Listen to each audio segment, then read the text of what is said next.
Esta sesión habla acerca de las posturas éticas, sociales y políticas del comercio online.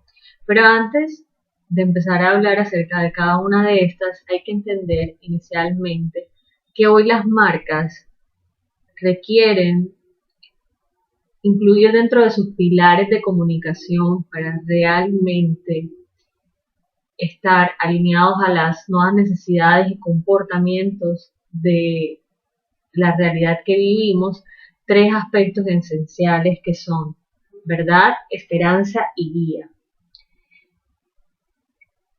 Las marcas deben ser auténticas y es importante que la información que nos brinden sea veraz. Es decir, que hoy necesitamos no solo información que decore la realidad, sino que nos cuente la realidad y que sean las marcas el medio de comunicación de esa realidad. También esperamos el concepto de esperanza a través de las marcas, y esto se refiere a que cada una debe tener una voz y tienen que promover algo más allá de un simple producto. Deben promover una idea, un sentimiento, una emoción que contribuya a brindarle esperanza a quienes somos consumidores y a quienes podemos encontrar en ellas las alternativas para resolver nuestras expectativas o necesidades. Y finalmente es importante que todas incluyan el concepto de guía, porque hoy buscamos marcas útiles, marcas que además presenten un comportamiento de liderazgo, de conciencia social, con iniciativas que sean conmovedoras, que en realidad nos vinculen nuevamente a nuestra humanidad.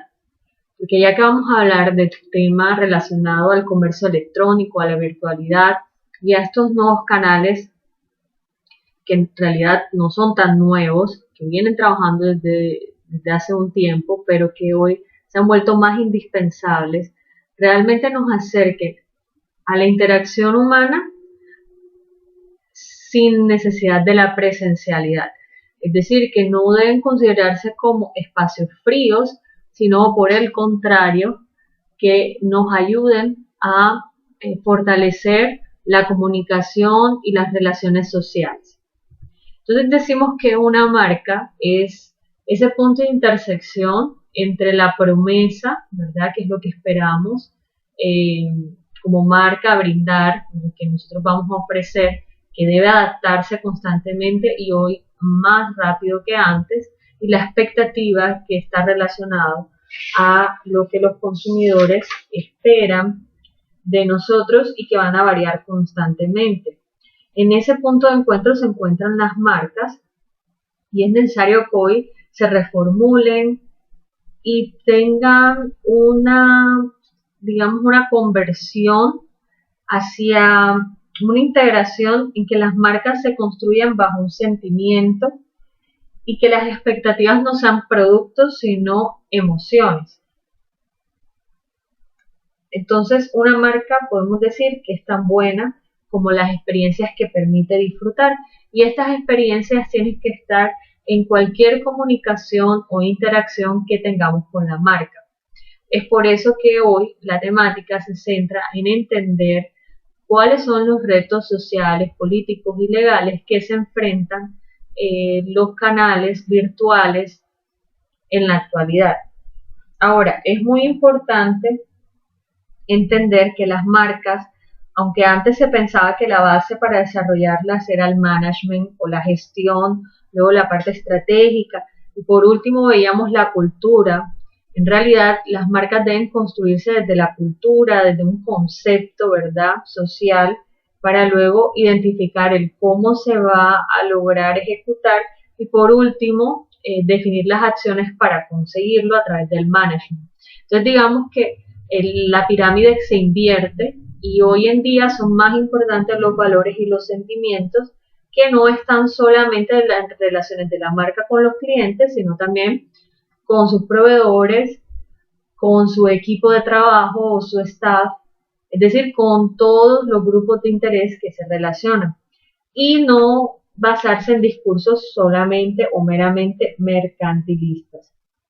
Entonces, las marcas inteligentes o smart brands que están muy alineadas a los conceptos de las ciudades inteligentes, que es, digamos, la revolución que vamos a vivir próximamente, lo que buscan es que nazcan de los valores, que tengan una conciencia, que vinculen a su contexto, que conforme vayan creciendo acumulen conocimiento y experiencias, que puedan presentar una omnicanalidad, que vamos a hablar acerca de eso ahora, que sean secuenciales, que sea como un proceso casi como las personas.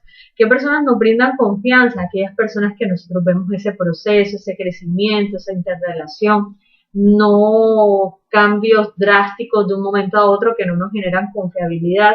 Y ese proceso secuencial es lo que va a llevar a que las marcas realmente sean inteligentes.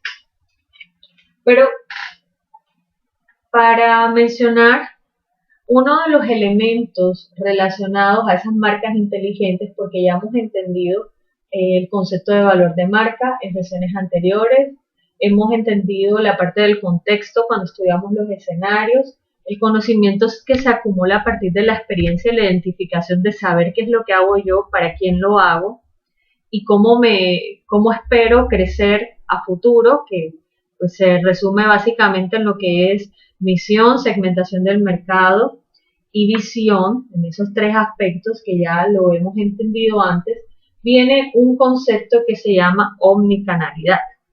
La omnicanalidad pues, se refiere básicamente a que las relaciones que se dan entre los diferentes canales de una organización no debe cambiar de una a otra. Es decir, que las relaciones en los canales físicos no deben ser de una forma diferente a la de los canales virtuales, o cuando llamamos por teléfono, o cuando visitamos la página web, o cuando visitamos la aplicación, o cuando visitamos las redes sociales, o cuando vamos al punto de venta.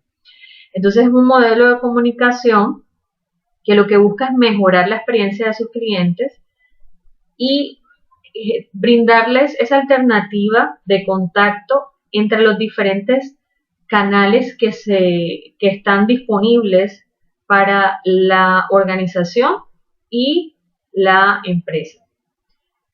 Entonces, habla finalmente de esa integración o interacción que se dan entre cada uno de estos. Entonces, vamos a entender un poco acerca del contexto.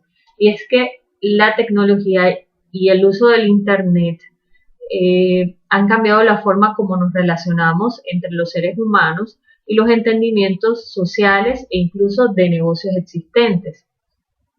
Tenemos el concepto de sociedad de la información, donde el poder está en la información y la información ya no es de unos cuantos, sino que está disponible para todos y es cómo cada uno utiliza esa información, la aprovecha o la transforma para desarrollar un nuevo conocimiento.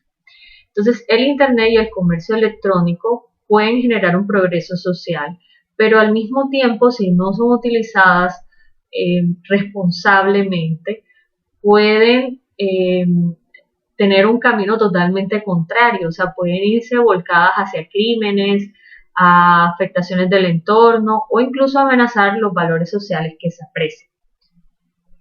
Si nos vamos como a nuestra realidad cercana, vemos que en muchas ocasiones en una reunión social que veíamos hace un tiempo, las personas más que interactuar entre ellos, interactuaban con sus celulares, estaban más pendientes de tomar la foto, de registrarla, y por eso muchos espacios se adecuaron a hacer un concepto nuevo que se llama instagrameables, es decir, que sean lo suficientemente atractivos para poder ser publicados en una red como Instagram, una red social como Instagram. Entonces, más que vivir la experiencia, era compartir la experiencia. O sea, esa era la prioridad. Hoy los dispositivos también nos sirven para poder hacer reuniones de trabajo. Entonces, las barreras entre, digamos, ese contacto personal y el contacto laboral o los tiempos de trabajo se han borrado cada vez más.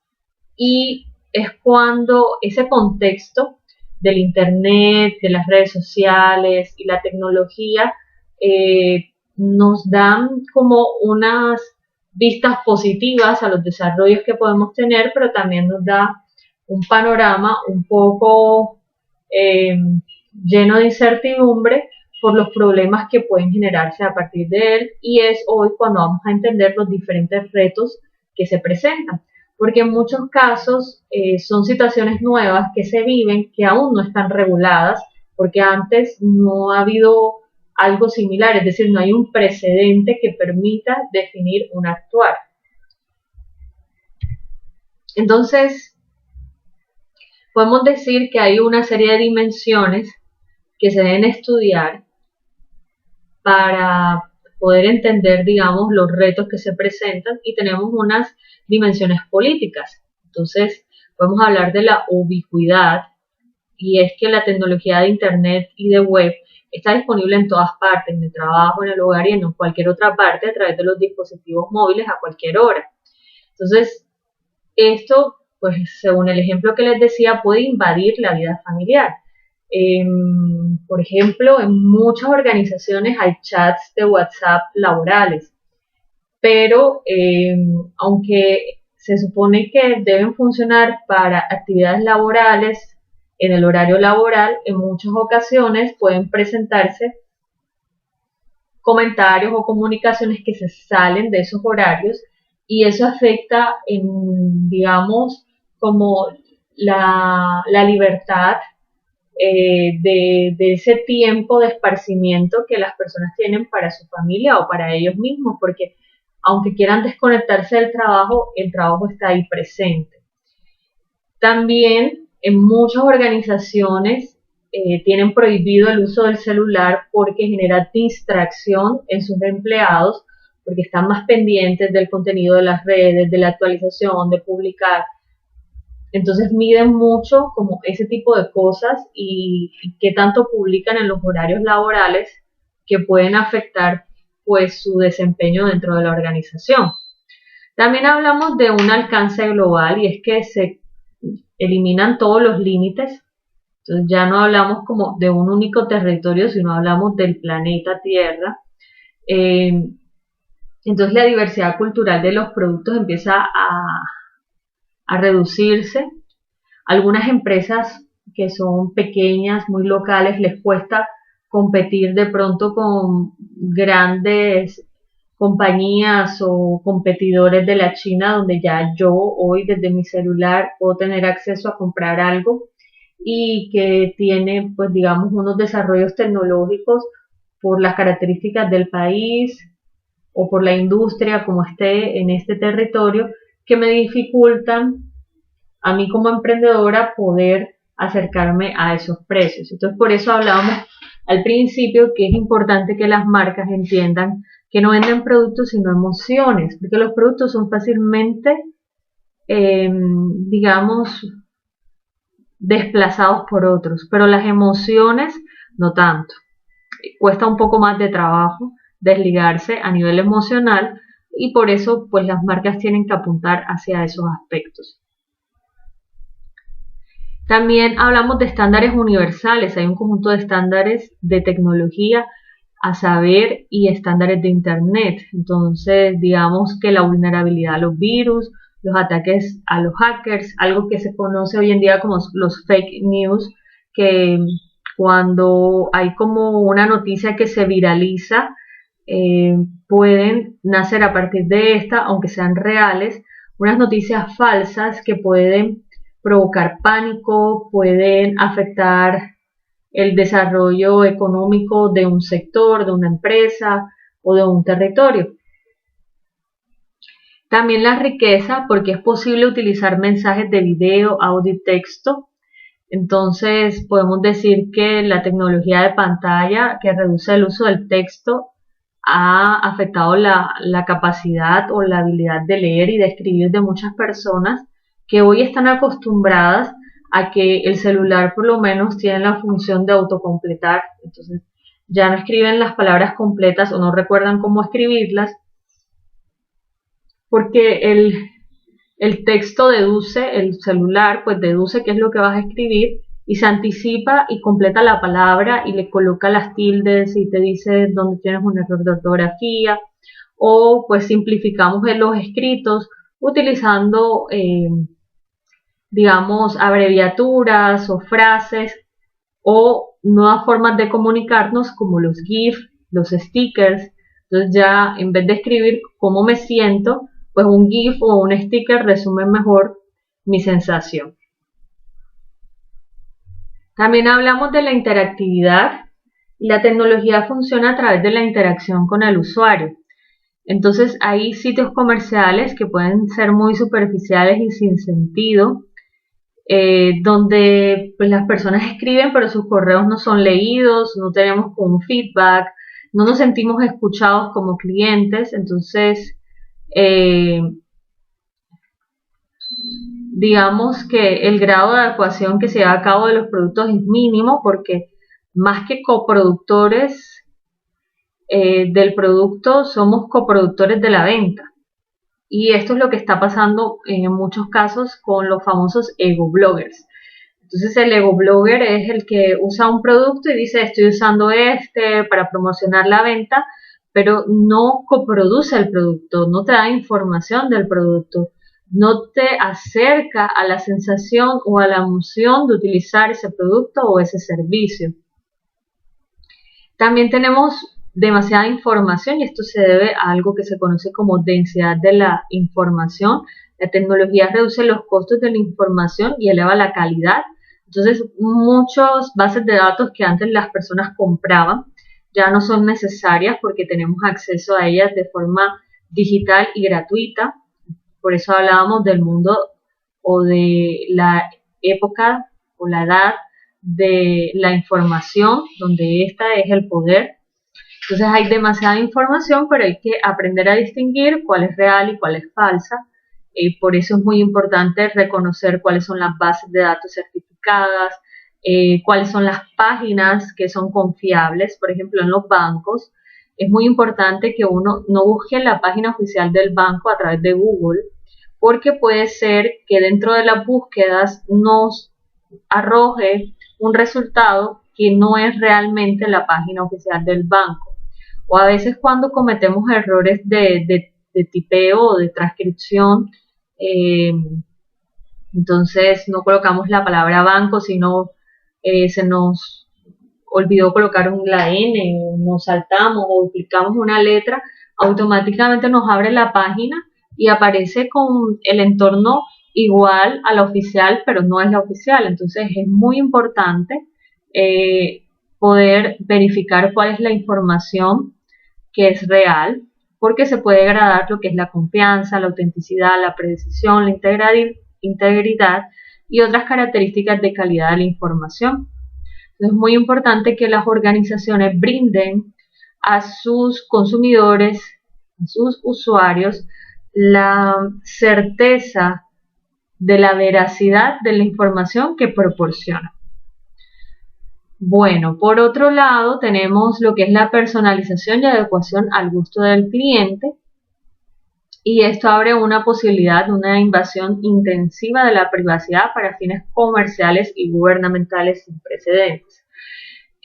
Digamos que el éxito de muchas aplicaciones consiste en el diseño de un algoritmo que puede identificar gustos, preferencias y a partir de eso predecir qué cosas te pueden gustar. Entonces, si nos vamos a aplicaciones como Pinterest, donde uno selecciona fotografías para crear unos tableros asociados a unas temáticas, a partir de esos gustos, el feed que te brinda diario es orientado a cosas que ellos, de acuerdo a tus selecciones anteriores, suponen que te van a gustar. Entonces uno pierde como parte de su privacidad porque todos los movimientos que haces, todos están siendo medidos y controlados.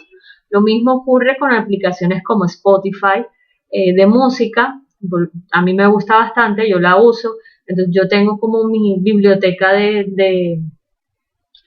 con mis playlists o mis listas de reproducción con ritmos musicales que me gustan, o las tengo para actividades como música para trabajar, música para leer, música para hacer ejercicio o música de fiesta, música de fin de semana.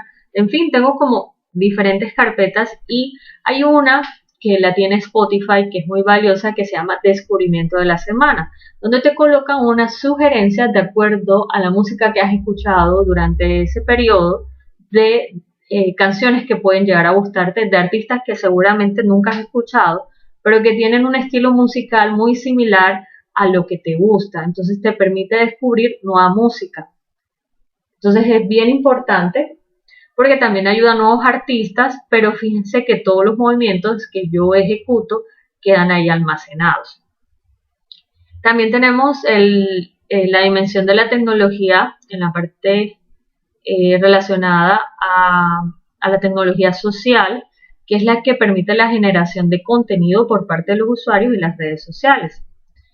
Entonces puede, por lo menos, alguien publica algo y cuando son figuras públicas aún más, las personas se sienten como con el derecho o la libertad de juzgar y sin ningún tipo de filtros, sin ningún, digamos, asomo de empatía. Y es aquí donde puede ocurrir un lenguaje abusivo, donde se pueden dar comentarios degradantes, violentos o incitar a la violencia. Entonces hay como muchas páginas de haters o de personas que odian a otras, así como hay fans, hay haters, que eso es como un concepto nuevo a raíz de la tecnología de las redes sociales, donde antes yo creaba una cuenta, por ejemplo, en la adolescencia, si a alguien le gustaba un artista, tenía afiches de ese artista y escuchaba la música de ese artista y todo relacionado a ese artista porque le gustaba, pero entonces ahora hay mucha gente que no le gusta a un artista, pero entonces crea una cuenta en Instagram para hablar mal de ese artista, para criticarlo y para que otras personas que tampoco les gusta ese artista se unan a ese movimiento negativo. Entonces, estos son los diferentes significados éticos, sociales y políticos de las diferentes dimensiones de la tecnología que vemos hoy en día. Entonces, dentro de las dimensiones principales tenemos los derechos de información y esto plantea una pregunta como es, ¿qué derechos tienen los individuos sobre su propia información cuando ya la colocan en un mercado público o en la privacidad de sus hogares? Cuando las tecnologías de Internet hacen que la recolección de información sea tan dominante y eficiente. También supone preguntas como qué derechos tienen los individuos para acceder a la información sobre las empresas de negocios y otras organizaciones. O sea, ¿qué tanto de lo que yo publico puede ser utilizado por otras personas y yo quiero proteger? Pero ¿qué tanto de las empresas o de otras personas yo quiero conocer? Entonces, ahí hay un tema de derechos, pero en doble vía. Entonces, aquí también podemos hablar acerca de los stalkers, como estos acosadores en línea que buscan información acerca de una persona, entonces buscan las cuentas, registran cuántos likes da, a quiénes sigue, a qué les da me gusta, y entonces empiezan a hacerse una imagen de la persona de acuerdo a su comportamiento en las redes sociales.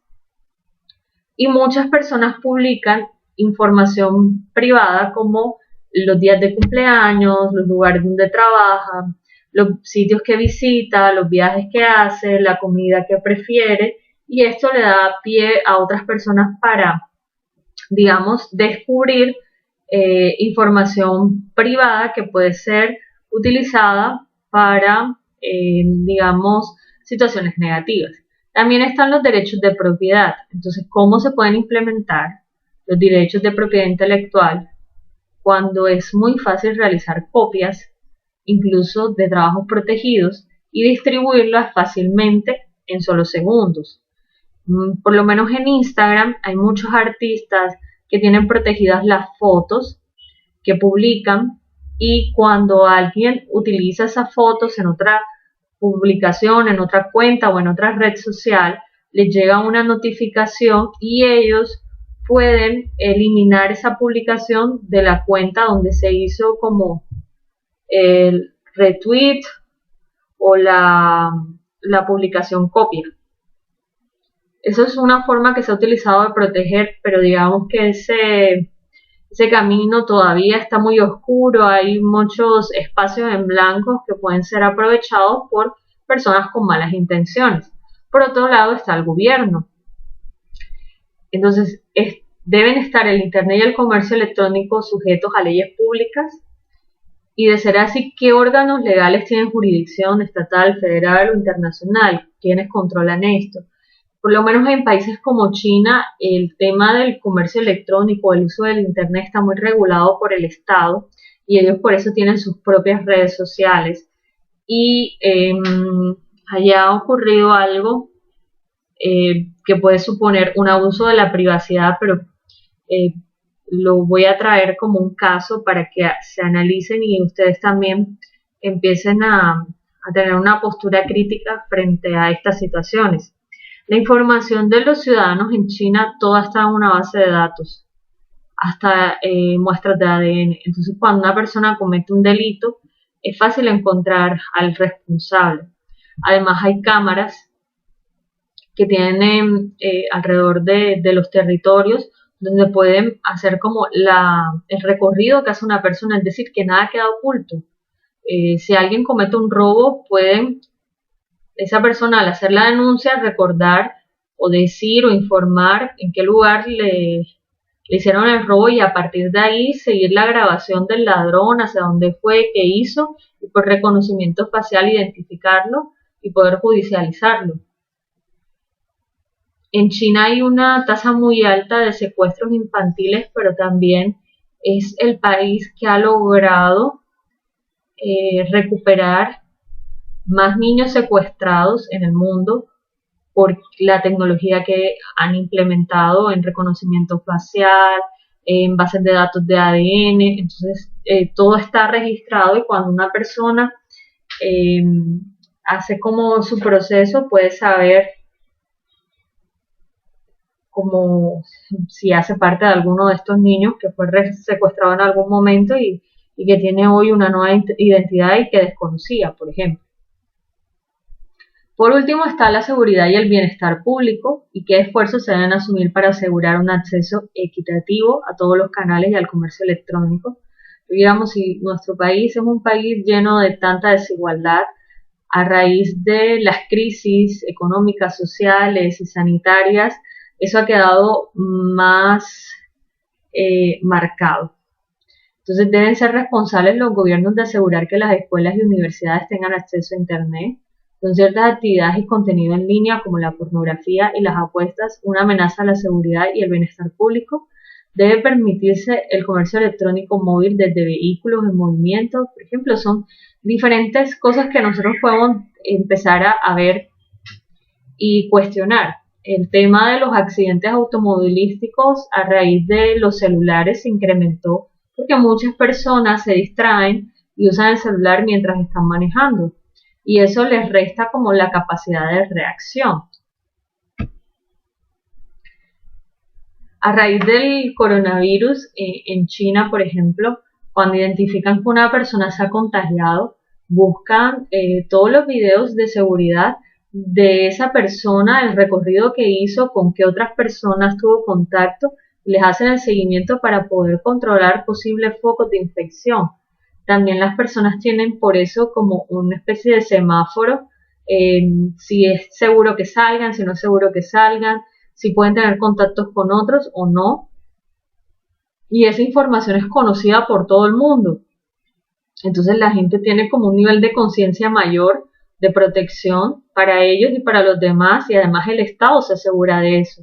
Pero ahí entran, digamos, unas cuestiones relacionadas a qué tanto el gobierno va a ejercer control sobre nosotros a través de los dispositivos electrónicos y qué tanto la seguridad y el bienestar público están por encima de la libertad y la individualidad. Hay una serie de herramientas que se utilizan para recopilar información dentro de Internet, pero que pueden tener un impacto sobre la privacidad y por eso algunas son de inclusión o exclusión voluntaria. Hoy en día lo que son las cookies, que es una de las competencias de Internet que se utilizan para rastrear personas en un solo sitio, ya son obligatorias dentro de todos los sitios, pero nosotros como usuario tenemos la posibilidad de aceptarlas o rechazarlas.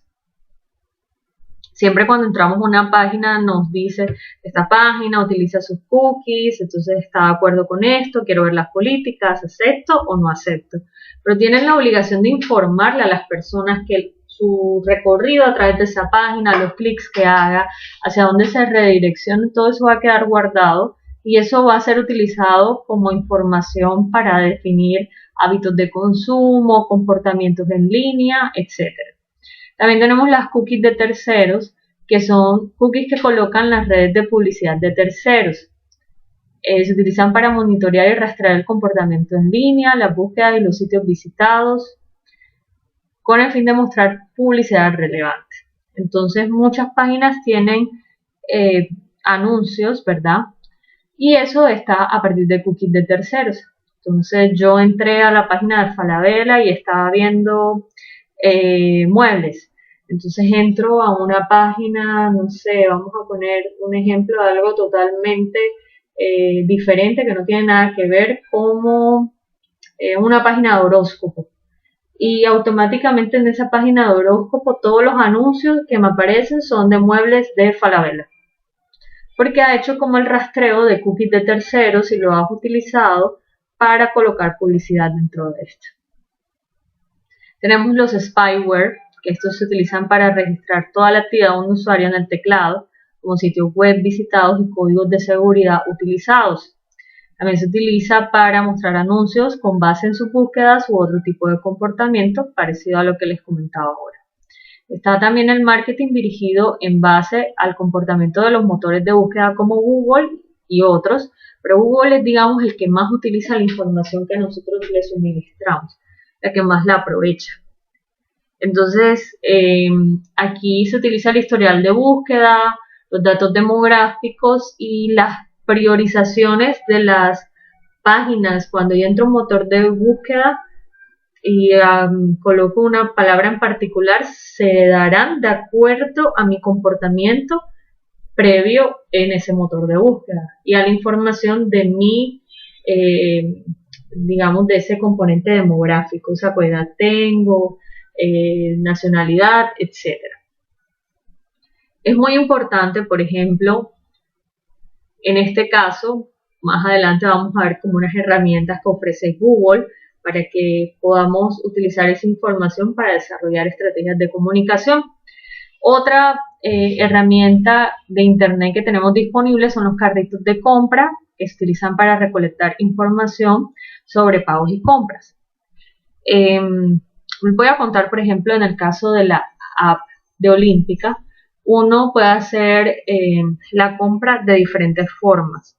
Ellos tienen los productos clasificados, por ejemplo, despensa, lácteos y derivados, enlatados, refrigerados, ¿verdad? Entonces yo puedo entrar a cada una de las secciones y empezar a buscar los productos. También puedo buscar los productos por nombre, o sea, por referencia, y que me muestren, por ejemplo, todos los que están asociados, o colocar el nombre específico y que me muestre de ese nombre específico las diferentes presentaciones en que lo ofrecen.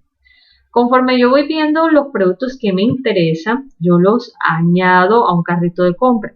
No significa que ya los he comprado, es como cuando vamos a un supermercado y vamos cargando el carrito, pero no necesariamente todo lo que está en el carrito lo vamos a llevar. Mucha gente puede que coloque cosas en el carrito que en el momento de pagar no las incluye en la compra. Entonces el carrito automáticamente va haciendo una calculadora de los valores y va diciendo el total de la compra y cuántos artículos suma esa compra. O sea, cuánto en dinero y cuánto en total de artículos. Al final yo puedo revisar ese carrito de compra y eliminar algunas cosas, agregar otras, aumentar cantidades, reducir cantidades, reemplazar y el carrito pues se va a ir actualizando de acuerdo a los cambios que yo desarrollo. Entonces la app de Olímpica ofrece una gran ventaja y es que esa lista de compra, luego que ya yo la hice, la puedo guardar. Entonces sabemos que hay unos productos que son repetitivos cada mes, o sea, cada mes toca comprarlos en la misma cantidad, en la misma proporción. Entonces, en vez de volver a hacer mi carrito de compra, seleccionar otra vez mis productos, lo único que hago es que yo esa lista de compra que ya he creado, la llevo a mi carrito y la puedo actualizar. Entonces son ventajas que brindan y esto recolecta información sobre pagos y compras y le da como mayor seguridad al cliente. También están los formularios en línea que se llenan voluntariamente y se hacen a cambio de un beneficio o un premio. Y esto por lo menos se vinculan con el flujo de clics u otros datos sobre el comportamiento para crear un perfil personal. Aquí pueden aplicar por lo menos formularios que hacemos para investigaciones de mercado.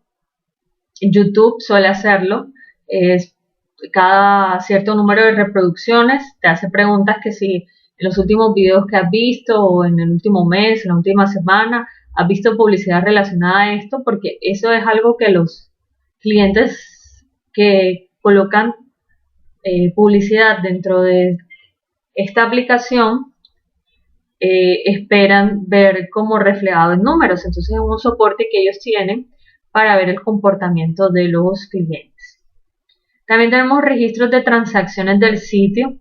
Estos permiten recolectar y analizar información detallada sobre el contenido de las páginas que ven los usuarios. Tenemos los motores de búsqueda, se utilizan para rastrear las declaraciones y puntos de vista de los usuarios. En realidad todo lo que nosotros hacemos en internet queda registrado. O sea, cualquier búsqueda, así sea la más tonta, queda registrada. Así lo hagan en un modo incógnito, que es una de las opciones que ofrece internet, queda registrada. O sea, todo va a quedar asociado. Y más por lo menos si hacen como yo, que no es recomendable, que tienen todo sincronizado, todos sus aparatos. O sea, para algunas cosas es mejor, por lo menos yo tengo mi computador, mi celular y la tablet que utilizo sincronizadas. Es decir, que el historial de búsqueda del computador también me aparece en el celular y también me aparece en la tablet y así con los demás dispositivos. O sea, me queda integrado, pero discriminado. Esto hace por lo menos más evidente que todo lo que yo hago en cualquiera de los tres dispositivos queda registrado. O sea, por lo menos cuando guardo una página, cuando le doy ver más tarde, cuando grabo algo, cuando entro un motor de búsqueda, digamos que en la mañana entré en el celular y busqué algo, pero luego pensé, por la tarde lo voy a buscar mejor en el computador y apenas estoy escribiendo como la primera palabra y automáticamente en el motor de búsqueda de Google me la completa toda la frase de la búsqueda, porque es un texto predictivo de acuerdo a las búsquedas que hice antes, aunque lo hubiera hecho en un dispositivo diferente. Tenemos las cámaras digitales y los servicios de contratación individual, carteras y software del lado del cliente que revelan información personal a los sitios web para verificar la identidad del consumidor. También tenemos administración de derechos digitales. En este caso son softwares que requieren que los usuarios de medios en línea se identifiquen a sí mismos antes de ver contenido con derechos de autor. Y los entornos de computación confiables como hardware y software que controlan la forma de ver el contenido con derechos de autor y requieren identificación de los usuarios. Por lo menos cuando nosotros tenemos una suscripción, entonces tenemos que ingresar nuestra contraseña, o en las páginas de los bancos, que por lo menos hay bancos que piden segunda contraseña o que tienen como una serie de pasos para mayor seguridad. Por lo menos en el banco que yo tengo, para la aplicación en el celular, uno agregar una cuenta para poder hacer una transacción, tengo que escanear mi cédula, tengo que hacer una serie de protocolos que autentiquen que soy yo la persona que está haciendo el proceso y no es alguien que está usando mi celular o que me ha hackeado la cuenta y que solamente pues hace clic y puede hacer todas las transferencias que desee. Bueno, también tenemos una serie de principios relacionados a la práctica justa de la información y estas son de la Comisión Federal de Comercio y es uno muy importante, el aviso y la conciencia. Esto es un principio esencial. O sea, siempre es importante informar. Los sitios deben divulgar las prácticas de información antes de recolectar datos. Por eso es que es obligación y es por ley que todos los sitios web tienen que colocar que usan cookies. Porque es que si yo no quiero que mi información que está registrada de acuerdo a mis comportamientos en mi computador sea utilizada por otros, por esa propia página o por terceros, yo puedo solamente decir que no acepto y no usar esa página web. Pero si no me hacen un aviso y yo no tengo la conciencia de que eso está ocurriendo, pues eso es una invasión a la privacidad. Entonces, esto incluye la identificación del recolector, los usos de los datos de los otros, quiénes van a recibir los datos, la naturaleza de la recolección de esa información, si son voluntarios o a veces en algunos casos son requeridos, si pueden rehusarse a darlos y cuáles son los pasos para que yo pueda proteger mi confidencialidad, integridad y calidad de los datos. Luego está otro que es esencial, que es el de la elección y consentimiento, o sea, ¿acepto o no acepto? Entonces tiene que haber un régimen que me permita a mí elegir cómo, si voy a aceptar que mi información sea utilizada para fines secundarios, y estos deben estar disponibles las opciones de inclusión y exclusión voluntarias. Como les decía, las encuestas que hace YouTube, él te pregunta, ¿está interesado en hacer esta encuesta, sí o no? Entonces uno puede fácilmente decirle que no y yo estoy eligiendo o estoy dando mi consentimiento. Luego hablamos de lo que es el acceso o la participación, que es otro de los principios, donde los consumidores deben tener la capacidad de revisar e incluso reprochar o refutar la precisión e integridad de los datos recolectados sobre ellos. Yo por lo menos yo puedo actualizar información mía que tienen, entonces yo puedo participar, no es una información que es estática. Por otro lado está la seguridad, donde hay que brindar una serie de medidas razonables para asegurar que esa información está protegida contra un uso que no esté autorizado por mí. Por eso muchas de las páginas para señalar que son confiables, en la barra de búsqueda donde sale el HTTP aparece un candado, un símbolo de un candado, y eso significa que son confiables. Es decir, que la información que ustedes registren ahí solamente se utiliza en ese espacio. Y esto, por lo menos en el caso de los bancos, es vital. El otro principio que es importante analizar es el del cumplimiento.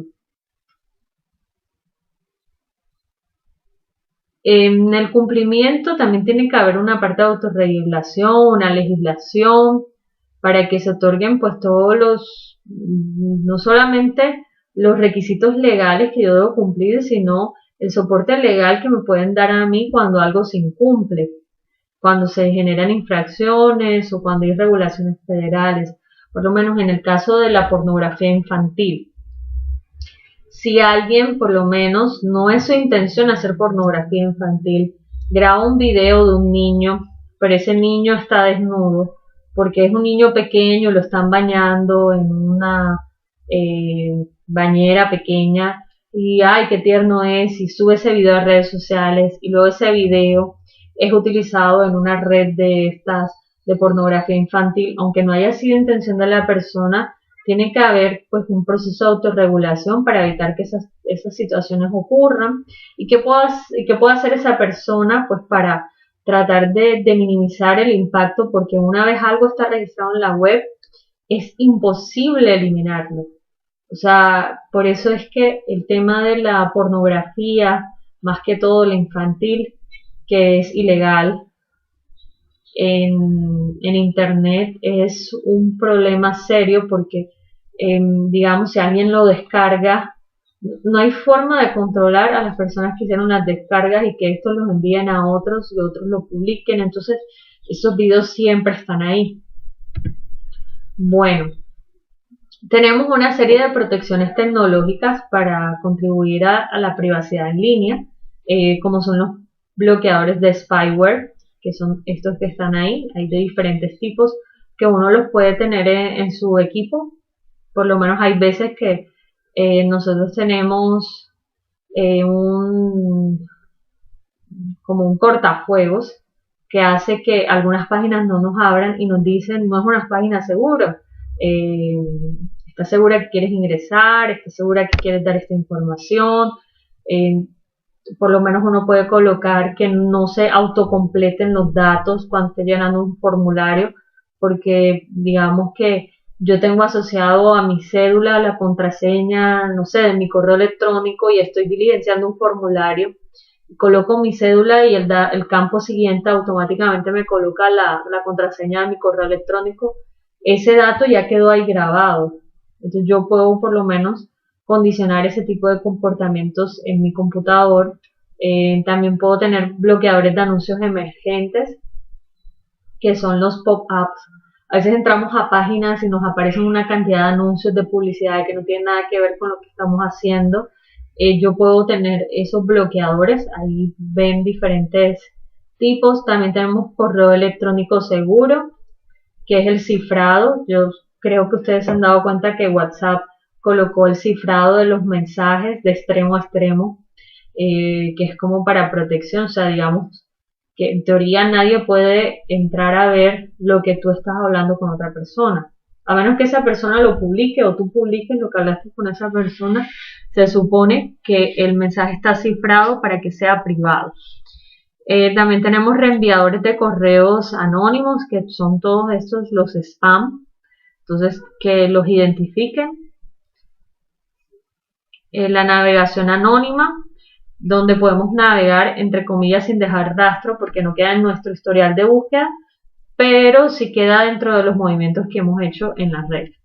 Los administradores de cookies, que evita que la computadora cliente acepte cookies. Programas para borrar discos o archivos.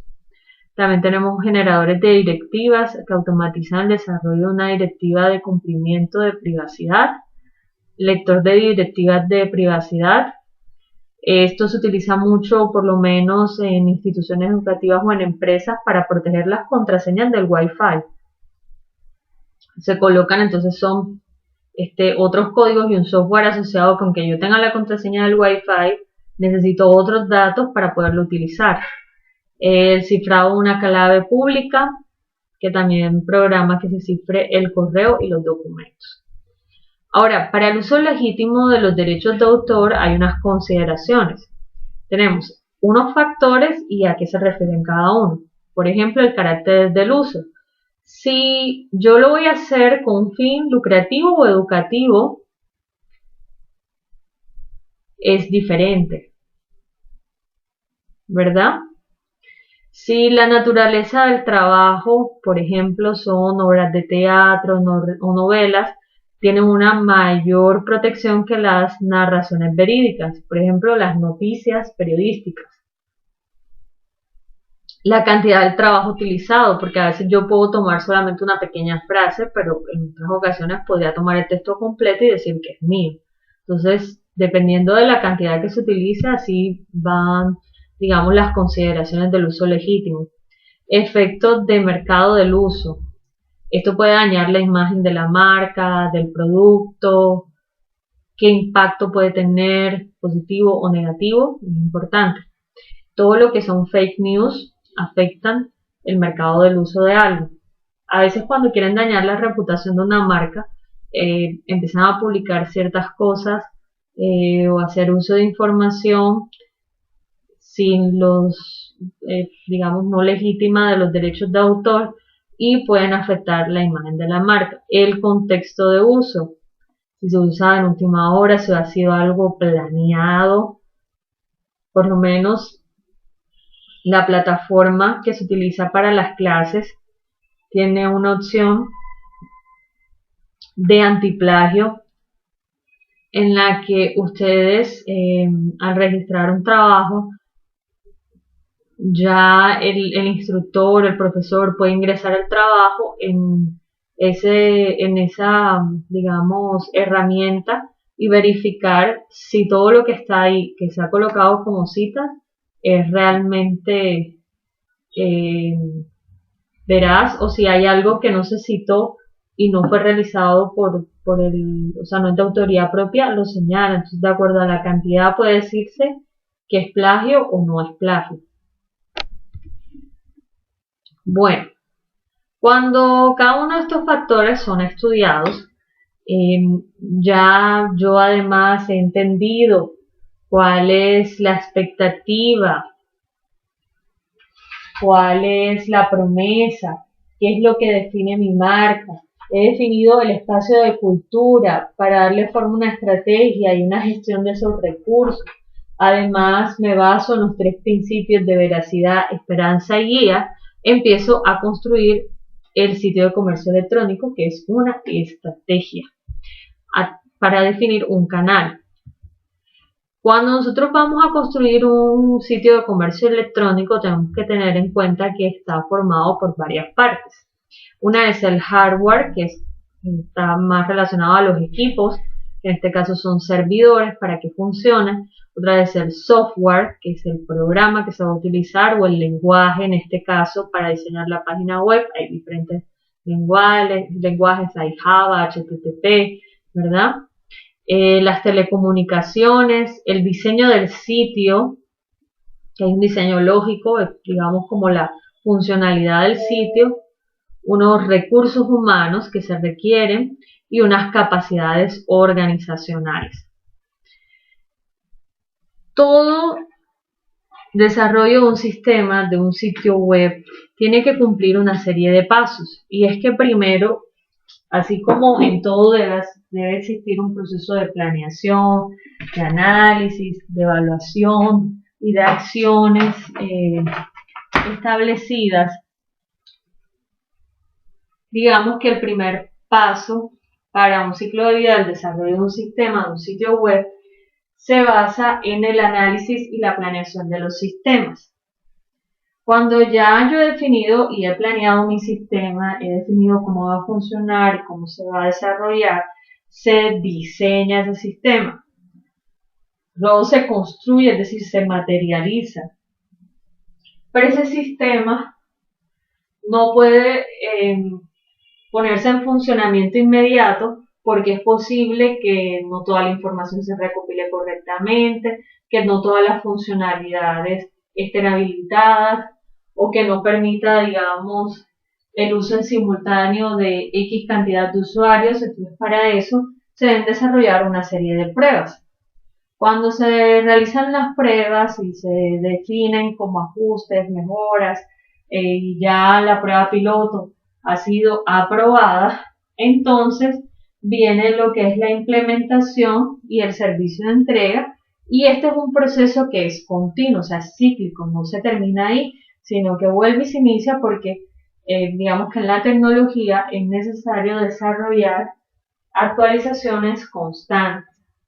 Es importante aquí tener en cuenta una serie de mejores prácticas, como son un 99% más de disponibilidad continua, diseños para escalabilidad, es decir, que permitan actualizaciones o crecimiento, incluir administración para la entrega de punto a punto, planear todas las estrategias asociadas al crecimiento, diseñar las páginas para un rendimiento de alta velocidad, entender y optimizar la carga de trabajo en el sistema, y algo muy importante que es necesario en los últimos tiempos, se refiere al que las páginas sean responsive, es decir, que no importa el dispositivo donde la esté viendo, pueda revisarla fácilmente sin que se distorsione, o sea, que lo pueda ver desde mi celular sin que la letra sea demasiado pequeña o demasiado grande, que se altere como la proporción, o desde una tablet o desde un computador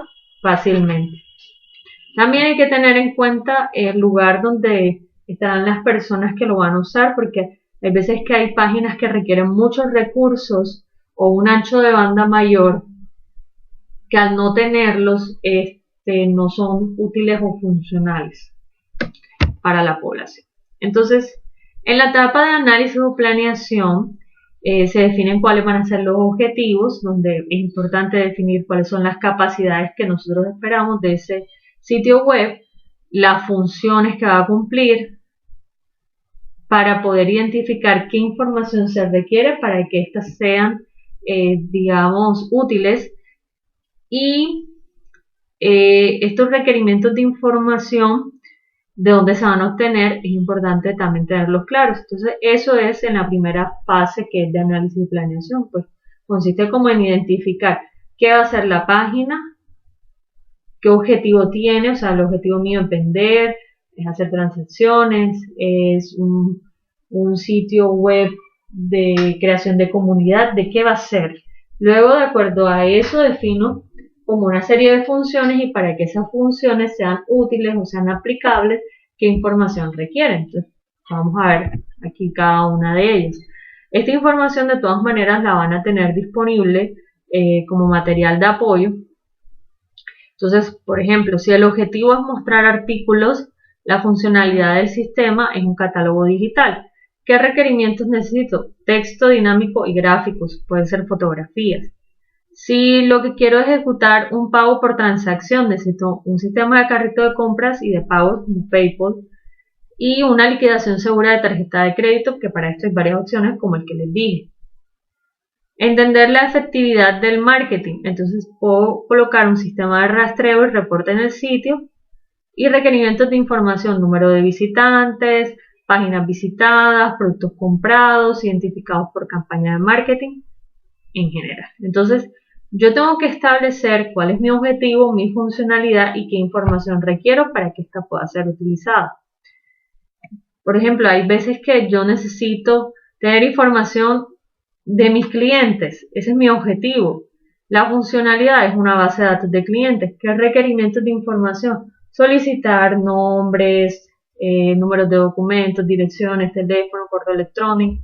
Y esto normalmente no los piden los almacenes cuando hacemos una compra. ¿Para qué? Para luego enviarnos información de marketing y luego entender la efectividad del marketing, o sea, qué productos tienen en oferta. Ahí va funcionando. Luego viene la etapa de construcción del sistema, y esto se realiza de la mano de expertos, ¿verdad? En programación o en diseño gráfico, pero también hay unos sitios que ofrecen unas plantillas como estos que están acá, o el que ya vimos como Wix, que pueden ser útiles, donde solo hay que introducir texto y que nos van dando como una serie de herramientas para hacer mucho más fácil el trabajo sin necesidad de un programador. Wix es una gran herramienta que ofrece un montón de opciones, incluso para hacer seguimientos, compras, etc. También debe definirse un hosting, que es, por lo menos si yo no voy a tener mi propio servidor, en donde va a estar almacenado toda la información que yo construyo a través de mi sitio web. Entonces yo pago para que me permitan usar mis dominios. Por ejemplo, mi página web se va a llamar ejemplo1.com.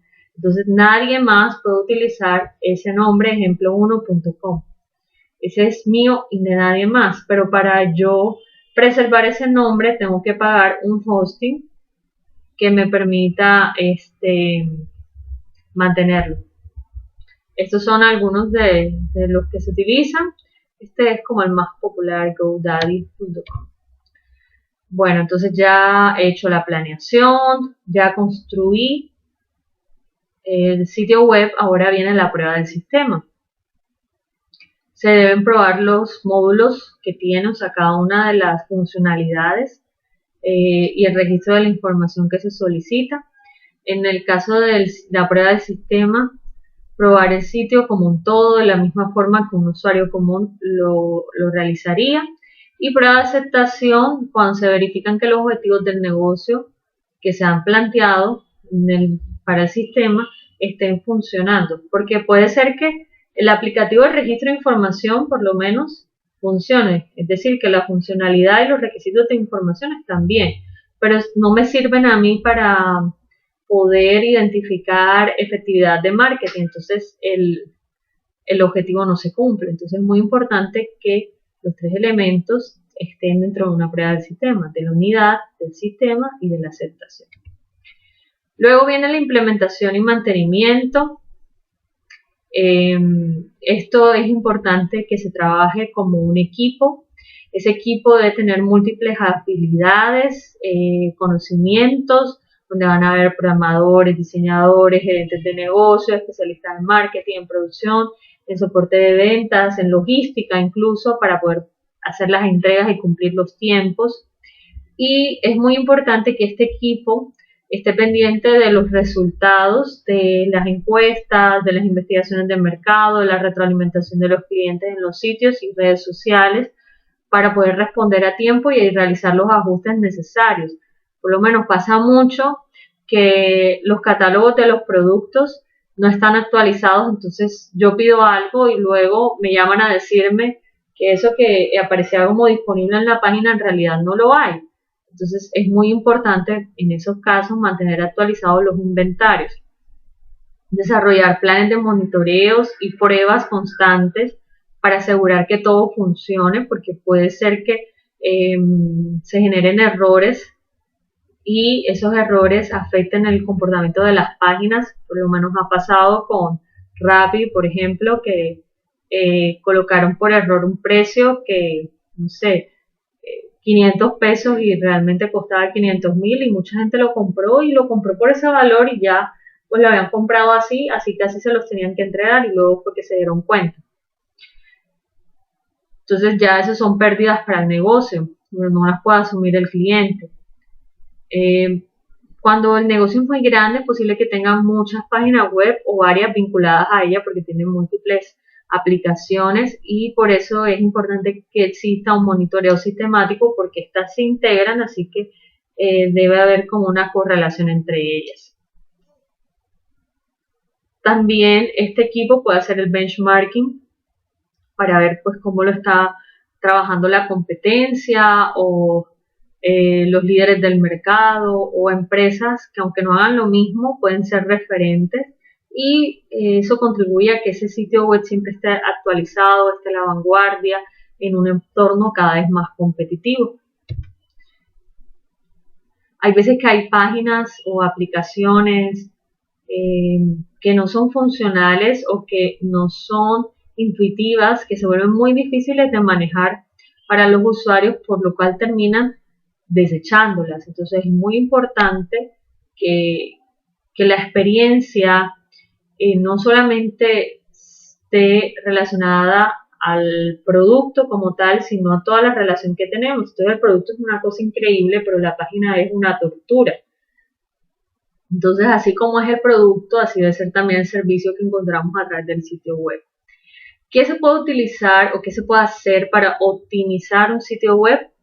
Podemos tener lo que es entrega de páginas, redes de entrega de contenido, edge caching, ancho de banda, contenido de las páginas, como optimizar el HTML o el lenguaje, las imágenes, la arquitectura del sitio, que es como el diseño para la construcción, que las páginas sean eficientes, porque a veces colocamos videos que requieren un ancho de banda muy alto, entonces casi nunca se reproducen, o por lo menos si la persona no tiene wifi no se atreve a abrirla.